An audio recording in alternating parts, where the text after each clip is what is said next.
Just to give you an idea of how big this was, RaveDAO's FTV was bigger than Dogecoin, almost as big as Tron, way bigger than things like Hyperliquid or Cardano. I mean, they really pumped this thing to a comedically high valuation before pulling the big exit. And if you look at the token distribution schedule, it's fairly standard. It's a fairly standard distribution between the team, community, ecosystem, other entities. But then the investigations from Zach XBT, the Ledge, and others found out that, well, I shouldn't say they found out.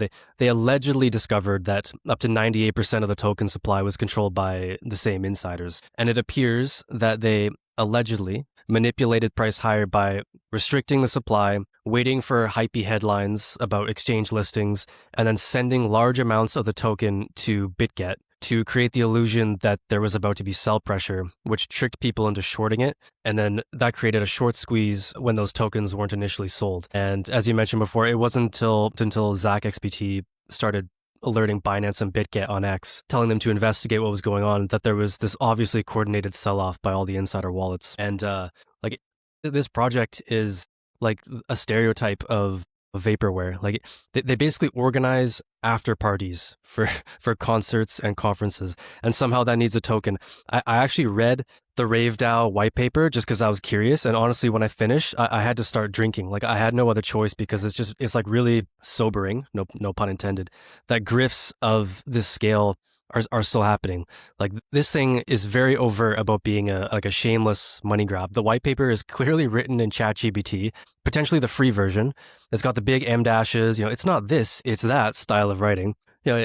And it's got these like BS partnerships with DJs and these like borderline mentally disabled rappers because, obviously those people always make blockchain tech look more legit. And they've got these philanthropy initiatives where they claim that they're helping little kids in Nepal get eye surgery or some crap.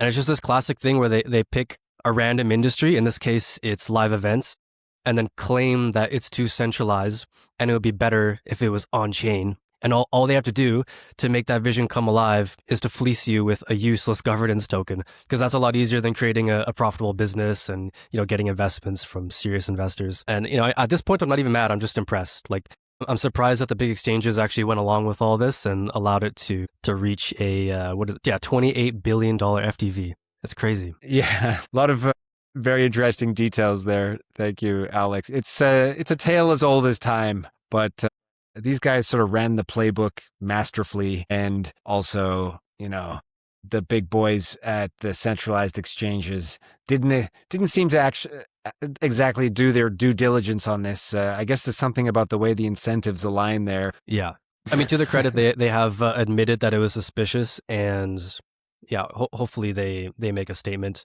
RaveDAO is basically denied that they have anything to do with it. They posted some like copy paste PR thing on X about how they have nothing to do with the price volatility, and just a warning to our users to not use leverage in times of such extreme volatility. But of course, this is after it's already collapsed 90%.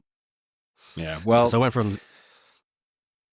Let's hope this is the last big one like this, and then we finally get some, I don't know, Clarity Act thing where there's a way to, make a token basically equity, and then it makes sense. I don't know. Hopefully this is the last big one like this.